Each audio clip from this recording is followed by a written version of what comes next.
seja bem-vindo a mais um episódio do podcast Papo em Sintonia. E o assunto de hoje vai falar sobre um dos pilares da agricultura aqui do Alto Vale do Itajaí, a cultura do fumo. A gente vai entender como essa atividade ela influencia a economia local, os desafios também enfrentados, pelos produtores, as estratégias de proteção contra eventos climáticos e também contra acidentes, que é muito importante. E para isso a gente vai ter entrevistas especiais aqui, tanto com representantes do Corpo de Bombeiros, a gente recebe aqui o aspirante Lucas, e também representantes da FUBRA. E antes de a gente iniciar, com os nossos convidados, a gente vai contextualizar um pouco. A gente vai falar um pouco que a fumicultura é um dos cultivos mais tradicionais aqui do sul do Brasil, da região do Alto Vale também, e desempenha papel principal, papel central aqui em Santa Catarina e na região do Alto Vale. É uma atividade que geralmente é conduzida por agricultores familiares, por pequenos agricultores, e fortalece muito a economia local e gera renda aqui para muitas famílias. Mesmo com os desafios que a gente verifica aí com a entrada de tecnologias, as mudanças também no mercado, a questão de precificação também, segue consolidada aqui no estado, no sul do país e em Santa Catarina, um dos principais produtores também nacionais. A gente vai conversar agora com o nosso primeiro convidado, o aspirante Lucas, do Corpo de Bombeiros, sobre um tema, aspirante, que traz muita preocupação para quem está em casa, para o produtor que está em casa, que são os incêndios nas estufas de fumo. Para a gente iniciar, como que a gente pode caracterizar um incêndio em estufa de fumo e como ele costuma também começar? Boa tarde, Vanessa. Boa tarde aos telespectadores. Como você falou, a indústria da fumicultura é bastante presente aqui na nossa região do Alto Vale do Itajaí. Então, a gente tem, sim, uma incidência bastante alta de incêndios em estufas de fumo. Esses incêndios, na maioria das vezes, são ocasionados por negligência, improvisos, tanto na construção ou na operação dessas estufas e também na falta de manutenção preventiva. Esses seriam os principais causadores desses incêndios. E para a gente trazer aqui para o nosso telespectador, quais são os principais riscos desse tipo de ocorrência para os produtores? Além, é óbvio, do prejuízo ali na estufa, com a sua produção também. Uhum. O incêndio ele é composto por 3 elementos, que é o comburente, que é o oxigênio, o combustível e o calor, que dá início ao incêndio.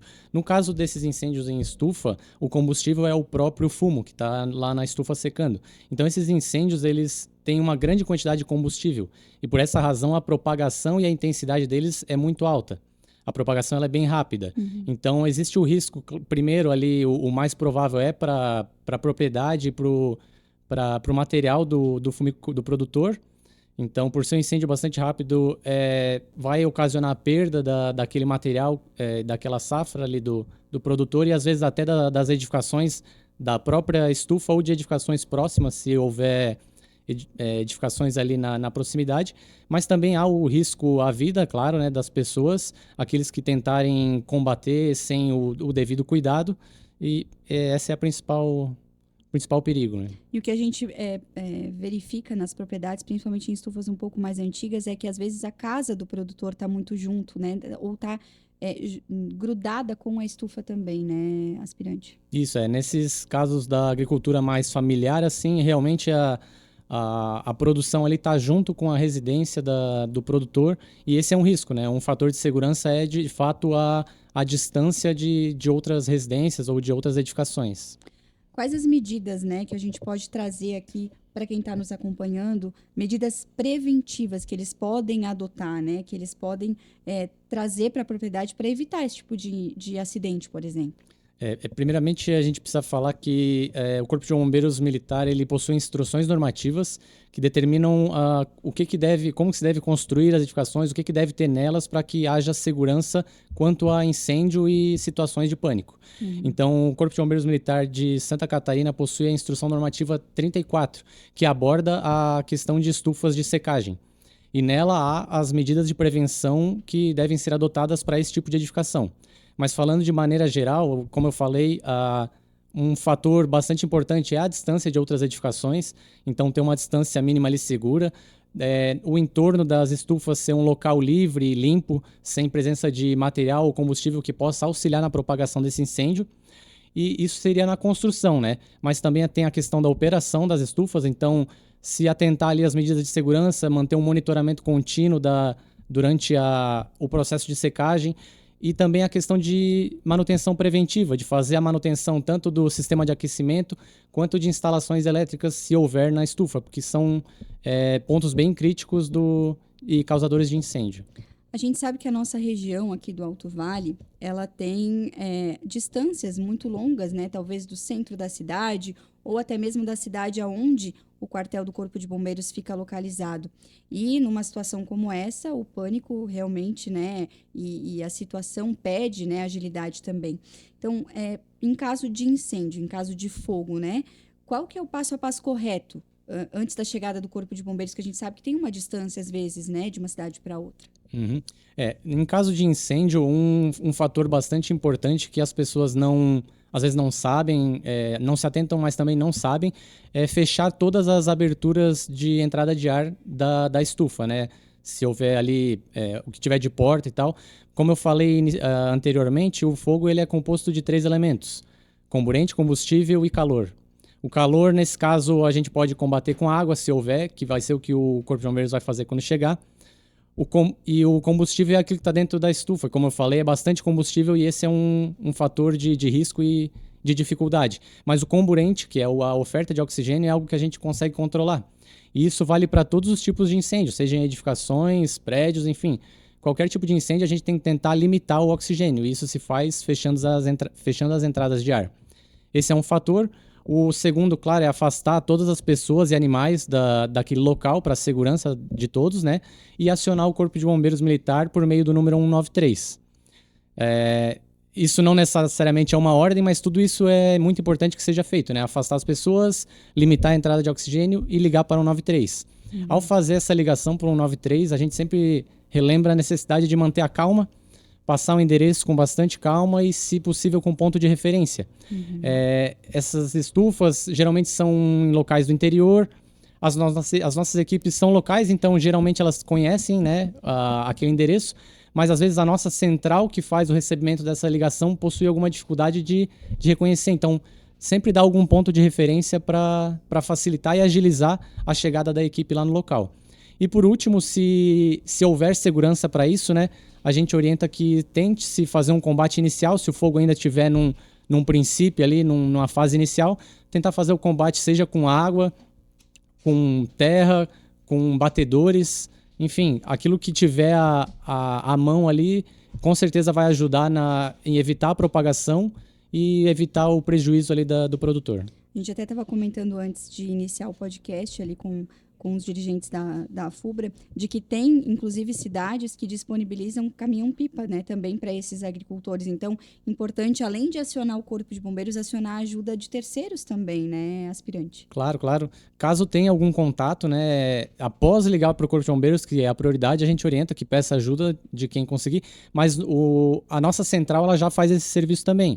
Nós temos contato de caminhão-pipa, né, em quase todas as prefeituras, e nesses casos em que é um local mais afastado, a gente sempre faz o acionamento, seja para dar um primeiro combate, ou seja para auxiliar no reabastecimento do nosso caminhão, enquanto as nossas outras equipes também chegam em auxílio, né? E o importante também, né, no caso da ajuda, do auxílio do Corpo de Bombeiros, que além de ir lá e combater o fogo, tem toda a parte depois de investigação, de um levantamento do que pode ter acontecido, né, como que o fogo começou. Isso também para o fumicultor, para o produtor, é muito importante, né? Sim, a gente costuma dizer que nós temos o ciclo do bombeiro e ele tem 4 fases. Uma seria a normatização, que é quando a gente elabora as normas. A outra seria a fase passiva, que é quando se constroem as edificações e se colocam as medidas de segurança. A terceira fase é a de combate, quando ocorre um incêndio, a gente vai lá combater ele. E a última etapa é essa de investigação. Então faz parte do nosso serviço e do ciclo do bombeiro investigar os incêndios como forma de entendê-los e diminuir a ocorrência deles, né? Seja por meio de melhores normas mais seguras, ou seja por meio de combates mais eficazes. Enfim, a investigação ela faz parte do nosso serviço também. A A gente estava aqui comentando sobre o que fazer, né, durante a questão do incêndio ali no início, de chamar o corpo de bombeiros, manter a calma. Mas há alguma parceria, aspirante, das associações rurais, ou enfim, de algum município, né, para treinamento, para orientação desses fumicultores? Vocês fazem esses treinamentos também? Claro, o Corpo de Bombeiros Militar de Santa Catarina ele possui esse viés de instrução, é uma atribuição nossa, tanto que a gente possui um setor dentro do Corpo de Bombeiros chamado B3, que é a parte de instrução e ensino.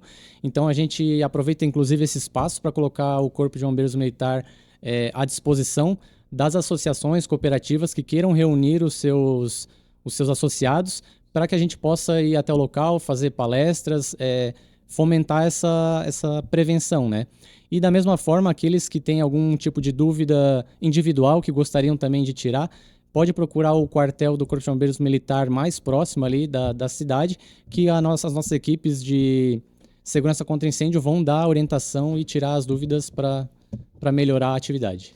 E agora é uma pergunta que requer dados, números, né? A gente até estava conversando antes, das ocorrências de incêndio, né? Porque vocês contabilizam por safra, vocês não contabilizam por mês ou por período, né? Vocês contabilizam por safra.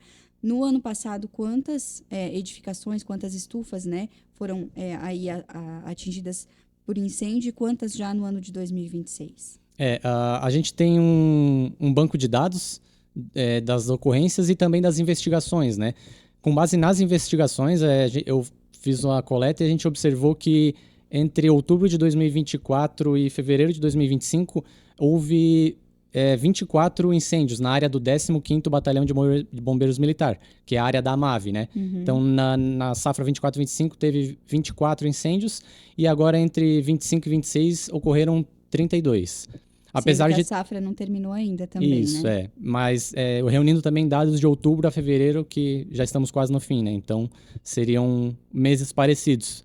Apesar de ter aumentado o número de incêndios nessa safra, pelos dados ali de estimativa, a gente observou que houve uma queda no prejuízo dos fumicultores e um aumento no número de bens salvados, porque a nossa investigação também faz essa coleta de dados, né? Daquilo que teve de perda e de salvados. Às vezes, a gente já pode meio que dizer que foi por conta do agricultor, do fumicultor, já saber que não pode ter muita coisa próxima à estufa, ou, no caso, deu tempo, né?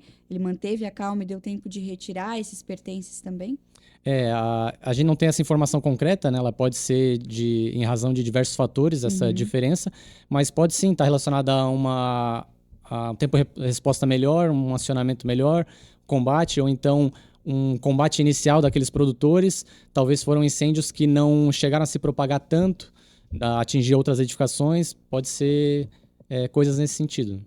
Para finalizar a nossa parte aqui com vocês do Corpo de Bombeiros, uma mensagem, né? Uma mensagem final aí para o nosso produtor por parte do Corpo de Bombeiros, frisando novamente a questão da manutenção, da questão do cuidado, né? De talvez evitar esses tipos de acidentes com uma manutenção na sua estufa, enfim, uma mensagem final de vocês. A gente sempre fala que a prevenção é o melhor caminho, né? Então, o gasto com prevenção ele é um investimento e ele é sempre inferior ao gasto que se tem quando ocorre um sinistro. Então, a gente fomenta essa questão da prevenção. Nos colocamos à disposição novamente, caso alguém tenha alguma dúvida, queira alguma orientação. Hoje, na nossa rede social, que é no Instagram cbmsc.Rio do Sul, a gente aproveitou e colocou algumas orientações para os produtores rurais. Então, caso alguém tenha ficado com alguma dúvida aqui, pode procurar lá tem a orientação completa e a gente fica sempre à disposição. A gente aproveita a oportunidade e agradece, né, por vocês terem aceitado o nosso convite, coloca também a Rádio Sintonia, a nossa equipe à disposição. Sempre bom levar para o nosso ouvinte ou para o nosso telespectador essas dicas, né, essas informações tão importantes, porque querendo ou não é muito delicado, né? Aquilo ali é o ganha-pão deles, né? Eles trabalham com aquilo ali e acabar sendo atingido por incêndio e acabar perdendo é bem complicado, né? Sim. A gente agradece, então. Vamos receber aqui agora os representantes da FUBRA, né, para a gente falar um pouco aí sobre as incidências de granizo, fazer um levantamento também aqui da região do Alto Vale. A gente recebe o Jason Schmeller, ele que é coordenador de campo da FUBRA, e também o Jonas Darut, ele que é inspetor de campo. A gente vai ouvir os representantes da FUBRA, então, a Associação dos Fumicultores do Brasil, para entender, né, como esses produtores, como os fumicultores, eles podem se proteger contra os prejuízos. A gente falou sobre prejuízos em incêndios, né, com incêndios em estufa, mas também tem os eventos causados aí por granizo, pelo tempo, enfim, né? Então é importante a gente trazer isso também. A FUBRA, só contextualizando aqui um pouco, né? A FUBRA iniciou recentemente, então, o pagamento das indenizações por perdas causadas, né, por granizo aos produtores de tabaco. Nós temos alguns dados aqui, depois a gente até pode confirmar, né, com os representantes da FUBRA, totalizando aí mais de 220 milhões de impacto. A gente vai confirmar isso logo depois na entrevista, né, em amparo aos associados na safra 2025-2026. E esse sistema de mutualidade, ele funciona como uma alternativa, né, ao seguro agrícola tradicional e tem sido um mecanismo de proteção aos agricultores da cultura do fumo. Para iniciar, então, a nossa conversa, eu quero primeiro agradecer, né, o convite de vocês, né, de terem aceito o convite aqui para participar do podcast Papo em Sintonia, trazendo um assunto tão importante, né, e que tão relevante aqui para a nossa região do Alto Vale. Para iniciar, eu faço essa pergunta, aí vocês podem aí escolher quem vai nos responder primeiro, né? Como funciona, então, esse sistema de mutualidade, como a FUBRA, né? Como forma de proteção financeira. Então, boa tarde, Vanessa. Boa tarde a todos os ouvintes, telespectadores aqui do podcast. Antes de iniciar, a FUBRA ela iniciou as atividades numa assembleia em 21 de março de 1955, lá na uma cidade próxima a Santa Cruz. Então, na verdade, a Assembleia aconteceu em Santa Cruz do Sul. Por quê? Lá estava sendo muito assolado pelo granizo os produtores rurais de lá, porque lá é uma região forte de tabaco, fumo, né? E lá, como naquele tempo se comprava-se, o fumo era quase que uma moeda de troca, como vinha o granizo, os produtores não poderiam pagar suas obrigações junto ao operante ao comércio. Então, quando foi procurado por um comerciante, lá até o fundador da FUBRA, o Sr. Harry Werner, junto com outras autoridades, de tentar fazer alguma coisa para amenizar esse prejuízo. Então, a FUBRA, aquela vez, os próprios produtores fizeram uma assembleia, né, uma reunião, né, em torno de 1.500 produtores de tabaco estiveram presentes lá no auditório, né? Fizeram a reunião e fundaram a Associação de Tabaco de Produtores de Folha. Aquele primeiro nome que foi dado. Já na safra seguinte, como Associação dos Fumicultores do Brasil. Só que na primeira oportunidade, só 110 produtores se associaram, né? E com o intuito do que? O seguro mútuo, né?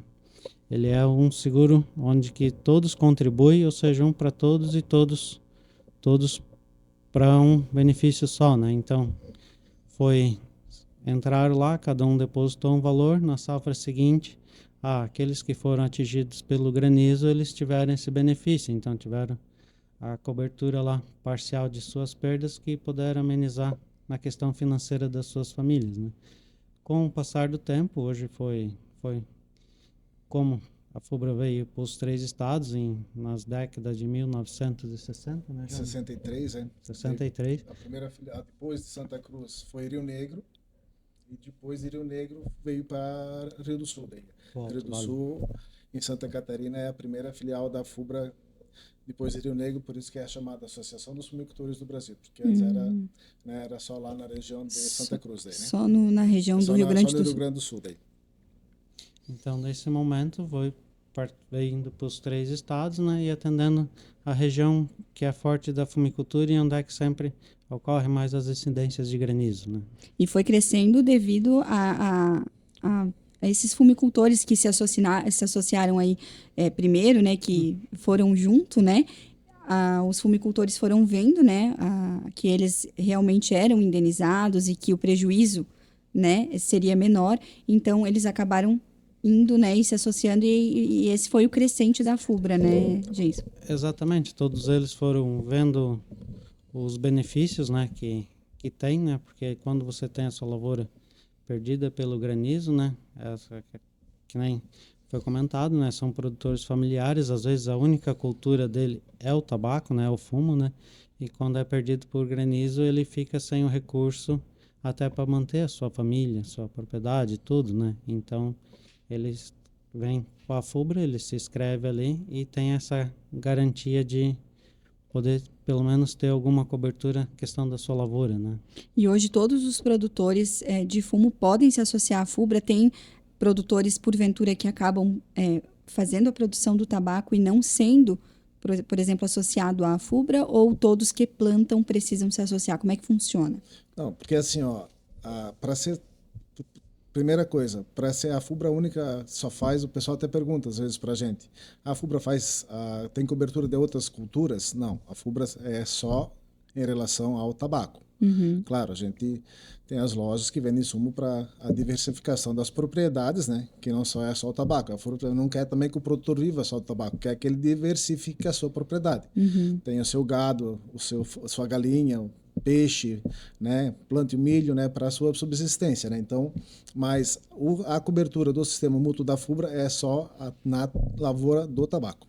Então, ou seja, para ter, né, realmente a questão da diminuição do prejuízo em caso de acidentes, né, ou até eventos climáticos, é importante essa associação, é importante estar associado à FUBRA. Sim, também. hoje a grande maioria do pessoal, do produtor de tabaco, ele é associado da FUBRA, a grande maioria, né? Tem, claro, existem regiões também que nem hoje isso falou, né?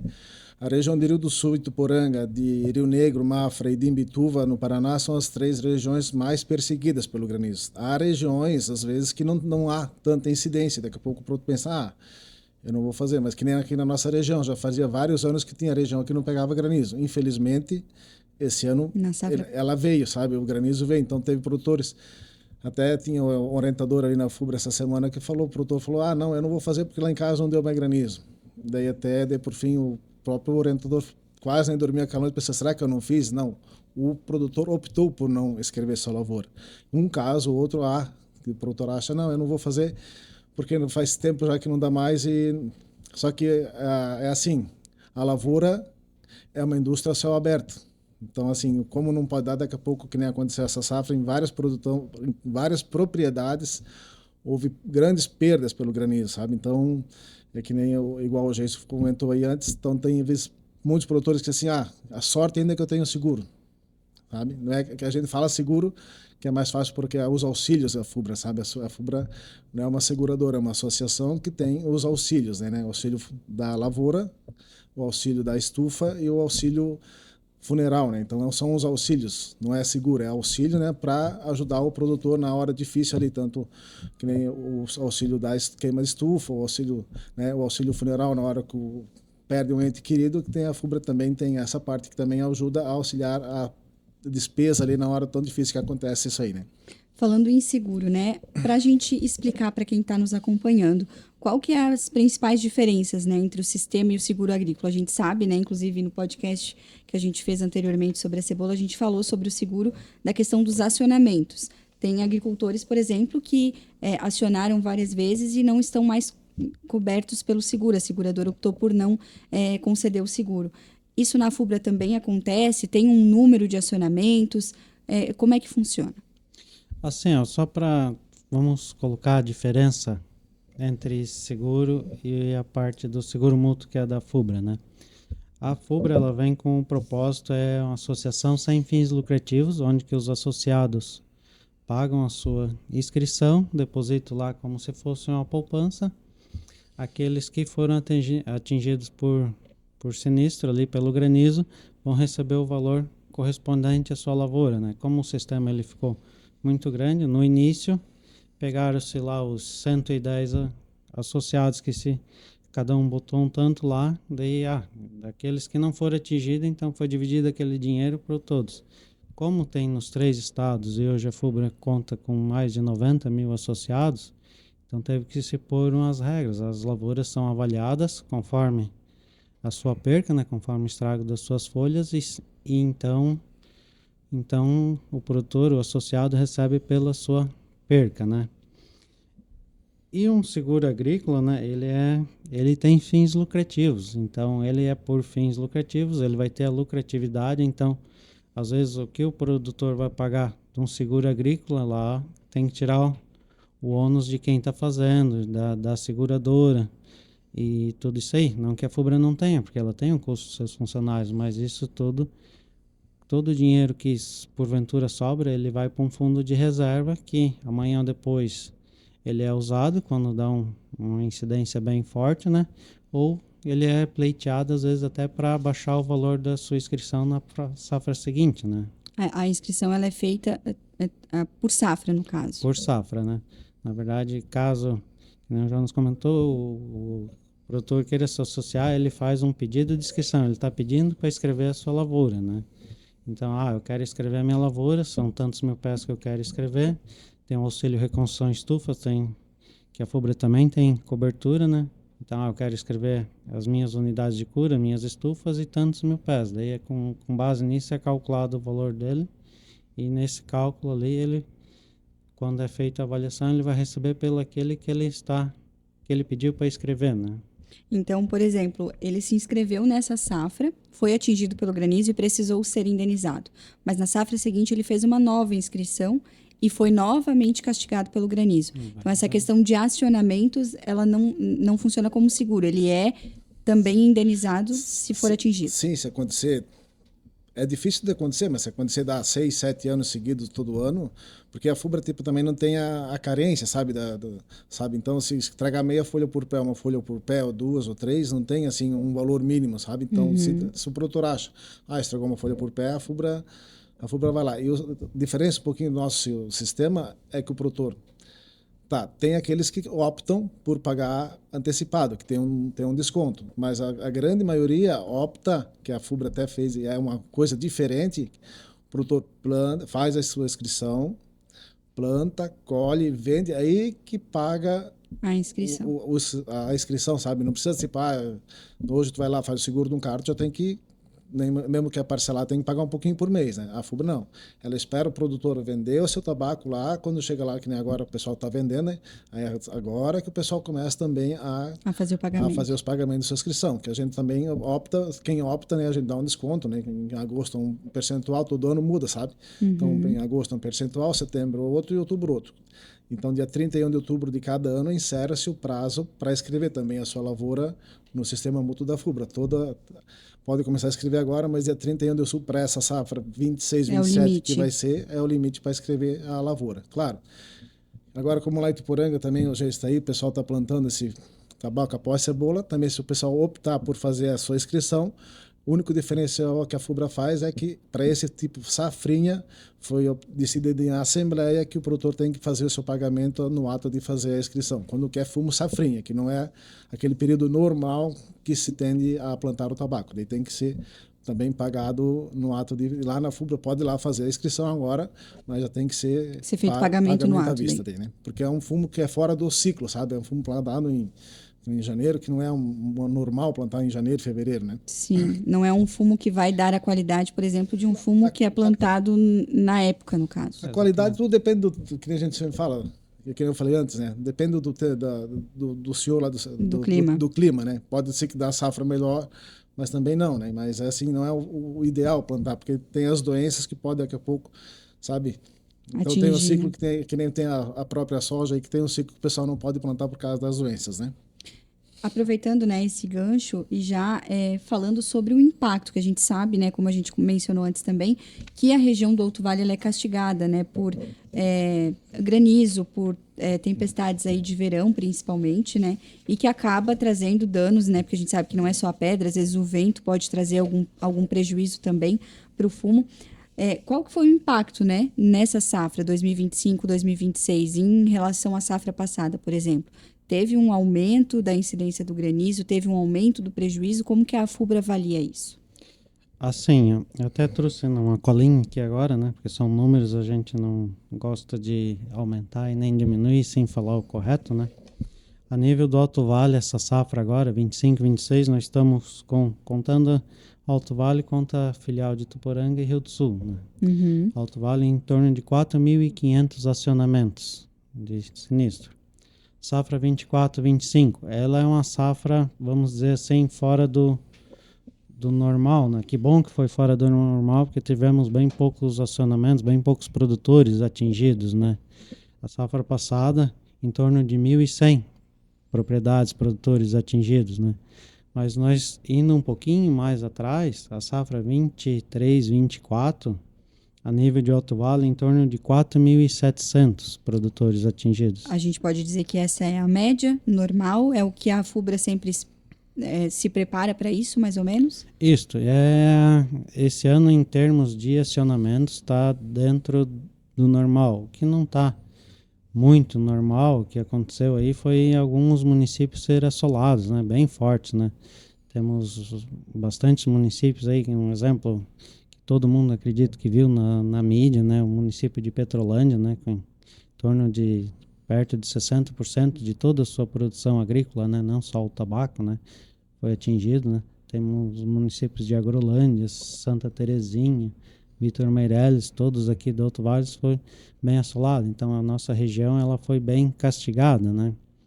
A quantidade de acionamentos está dentro da normalidade. O que está fora foi a questão que fomos bem castigados com as intempéries, né? Com o granizo. O que a gente estava comentando antes também é que tem safras, né? Tem agricultores, fumicultores que são atingidos por granizo em diferentes épocas do plantio, né?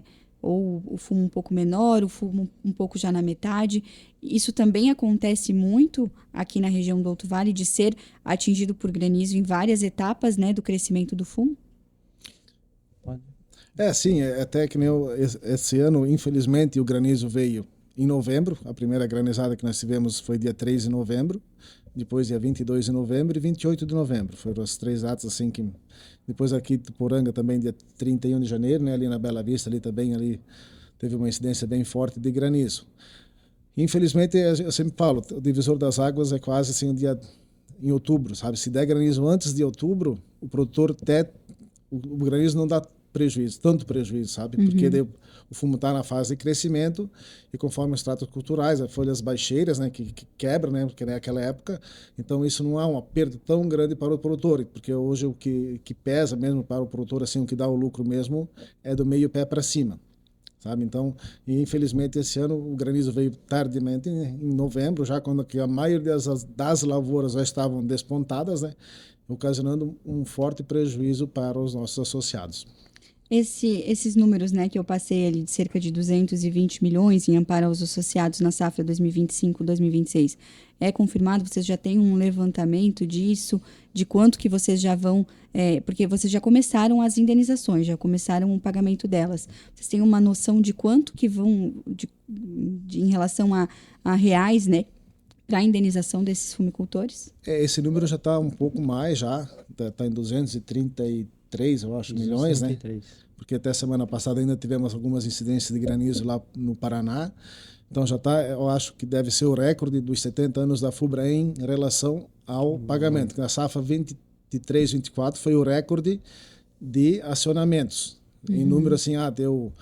Né, percentualmente dos números de produtores inscritos para o número de produtores atingidos. Então, foi a safra 23-24. E acreditamos que esse ano vai ser um dos recordes dos 70 anos da FUBRA em relação ao valor a ser indenizado aos nossos associados. Até a FUBRA já iniciou agora dia 24, né, para aqueles associados que têm as suas inscrições já quitadas através do sistema mútuo, ou aqueles que já tiveram, às vezes, recebeu o total, daí o próprio sistema entende que o produtor não tem como pagar, então ele desconta o que é o valor da inscrição e manda o restante para a empresa.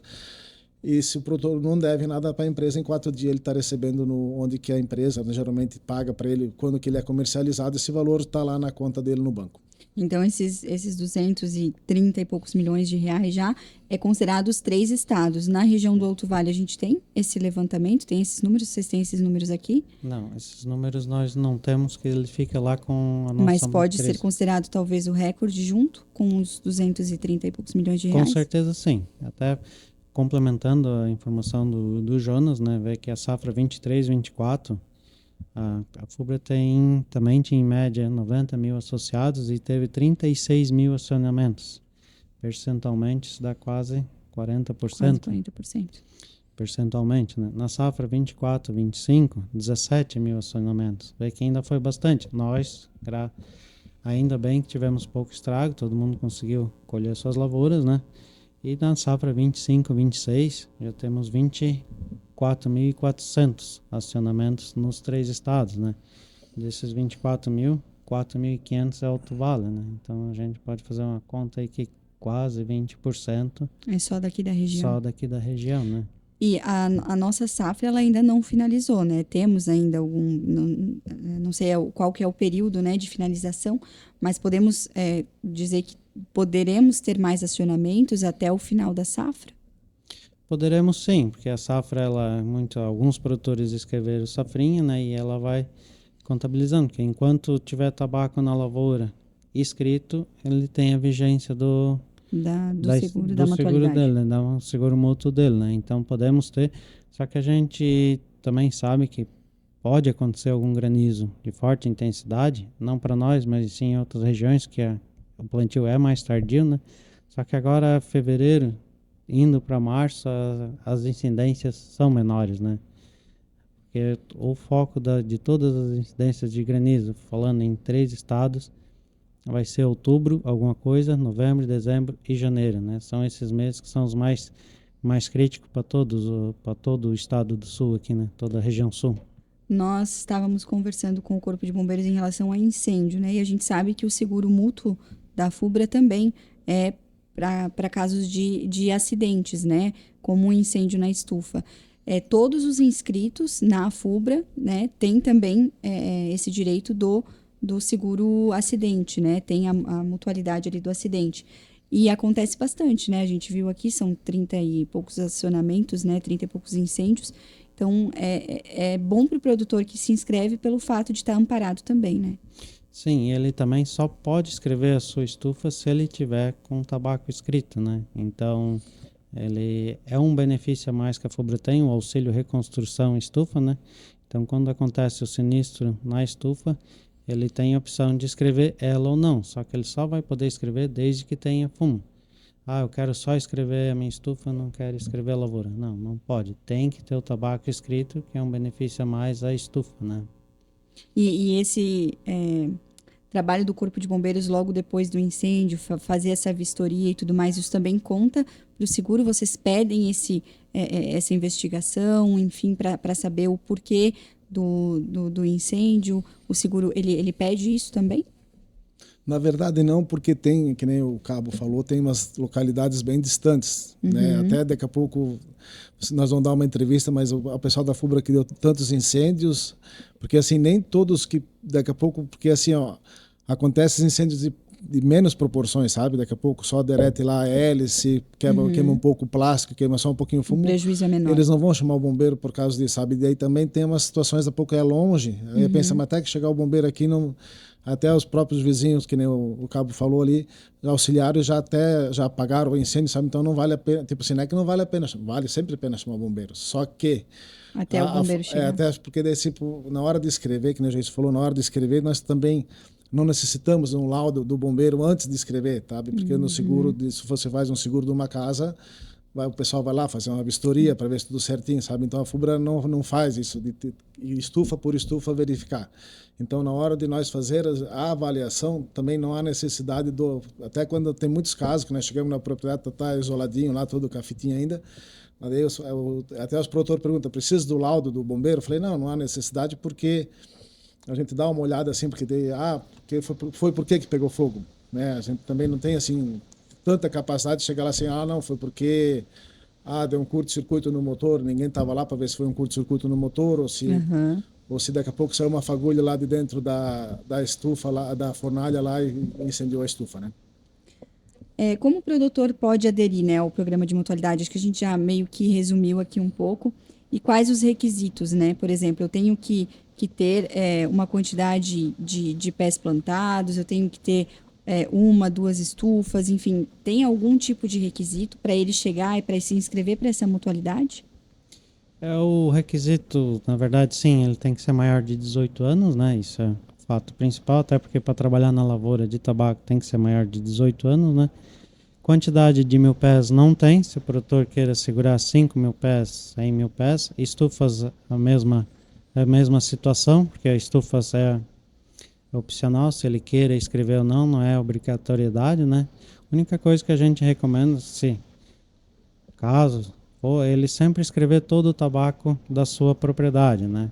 Porque caso, eu planto 100 mil pés, mas quero escrever a metade, tudo certo, não tem problema, é o direito dele, né?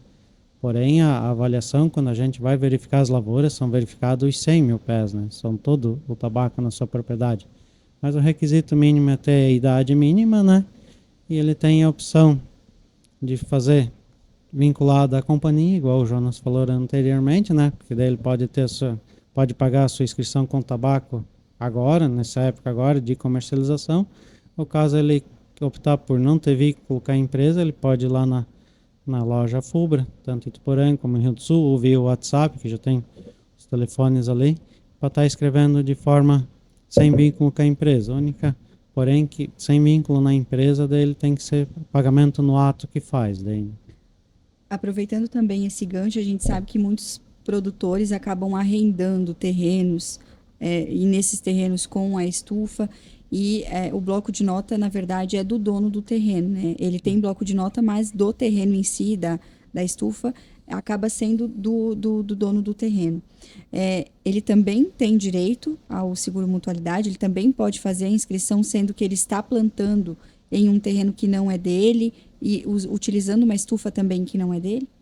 Pode estar fazendo sim, não tem problema, só ele tem que estar informando nós, né? Daí fazendo uma inscrição separada daquela propriedade que ele está arrendando, informando o nome do produtor com o CPF, ele pode estar fazendo sim, não tem critério que tem que ser só na propriedade dele, ele pode ter em outras áreas, só a gente instrui para que ele faça separado cada propriedade, porque quando chegar lá, não, é nessa propriedade aqui é que eu tenho esse meu tabaco aqui. Que foi atingido, ou o incêndio foi na estufa, talvez que não está no meu terreno, né?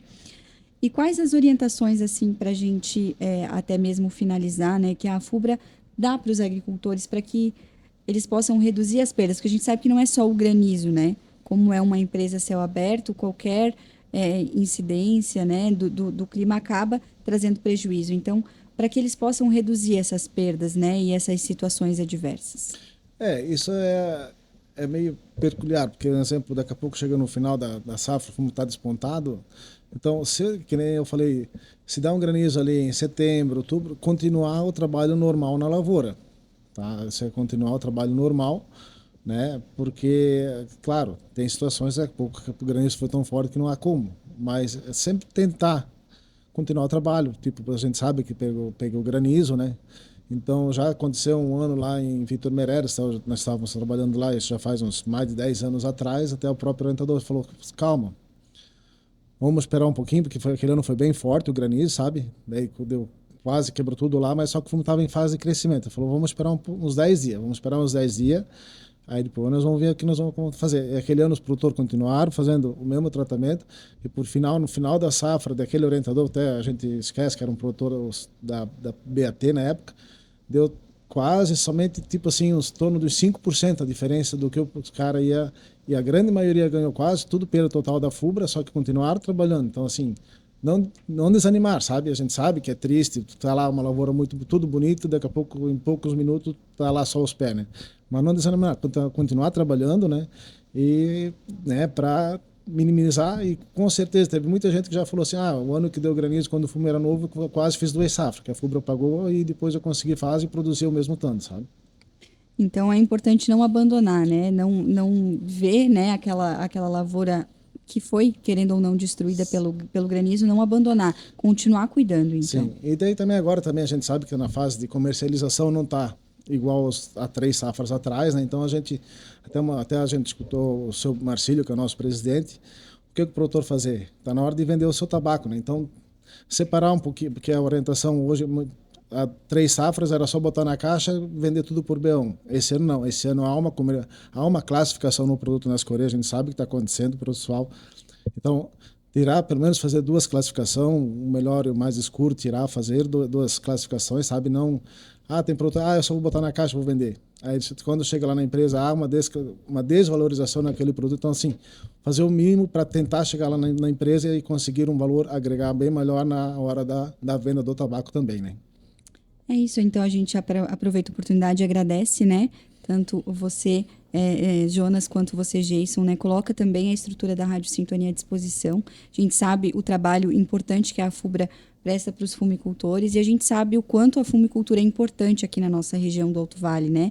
A gente tem a cebola muito forte aqui, mas o fumo também é uma atividade muito forte por parte dos agricultores que movimenta, né, a nossa economia aqui, sustenta muitas famílias, né, muitas delas associadas à FUBRA, pequenos agricultores que enfrentam, né, os desafios climáticos, como a gente mencionou, uma empresa a céu aberto, então enfrenta realmente esses desafios.